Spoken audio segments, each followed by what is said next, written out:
அன்பு உள்ளங்களுக்கு வணக்கம்.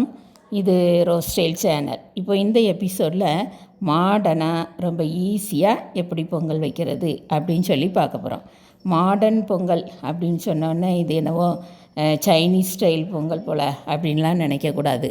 படிப்பு வேலை இது சம்மந்தமாக வீட்டை விட்டு பிரிஞ்சு வெகு தூரத்தில் இருக்கிறவங்க இந்த பொங்கல் டைமில் அம்மா வைக்கிற இந்த இனிப்பு பொங்கலை ரொம்ப மிஸ் பண்ணுவாங்க. அதே அம்மா பாட்டி கைமணத்தோட நல்லா டேஸ்ட்டாக அதே நேரத்தில் ரொம்ப ஈஸியாக கஷ்டப்படாமல் பொங்கல் எப்படி வைக்கிறது அப்படின்னு சொல்லி இப்போ பார்க்கலாம். சாம்பிளுக்காக ஒரு அரை கப்பு பச்சரிசி எடுத்திருக்கேன். அதை ஒரு நல்லா 2 நேரம் கழுவி நல்லா சுத்தமாக்கி ஒரு குக்கரில் போட்டு ஒரு 1.5 கப்பு தண்ணி, அதாவது 3 பங்கு தண்ணி ஊற்றி அது கூட ஒரு 1/4 கப்பு கல்லுப்பும் போட்டு வேக வைக்கணும். 4 to 5 விசில் வச்சோம்னா நல்லா வெந்து குழஞ்சிரும். இந்த சேம் டைமில் ஒரு 1.5 to 2 பங்கு வெல்லத்தை நல்லா உடச்சி ஒரு பாத்திரத்தில் போட்டு 1/4 கப்பு தண்ணி ஊற்றி ஸ்டவ்வில் வச்சு நல்லா ஹீட் பண்ணணும். பாகு மாதிரி காய்க்கணுன்னு அவசியம் இல்லை.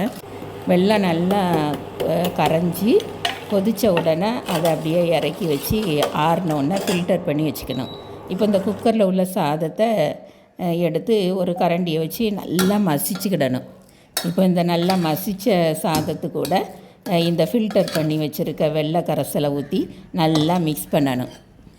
இதை வேறு ஒரு பாத்திரத்துக்கு ட்ரான்ஸ்ஃபர் பண்ணிவிட்டு ஒரு சின்ன கடாயில் நெய், முந்திரி பருப்பு, கிஸ்மிஸ் பழம், ஏலக்காய், ஒரு சின்ன இஞ்சி துண்டு இதெல்லாம் போட்டு நல்லா வறுத்து வதக்கி அதை இந்த வெல்லம் சாதத்தோடு கலந்து நல்லா மிக்ஸ் பண்ணி ஸ்டவ்வில் வச்சு ஒரு 2 to 3 நிமிஷம் நல்லா கிளறணும்.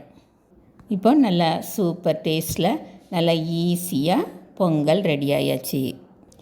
இனிப்பும் நெய்யும் கொஞ்சம் கூடுதலாக இருந்துச்சுன்னா டேஸ்ட்டு ரொம்ப நல்லாயிருக்கும்.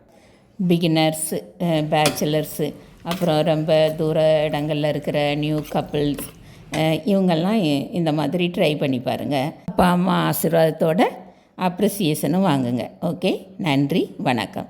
இனிய பொங்கல் திருநாள் வாழ்த்துக்கள்.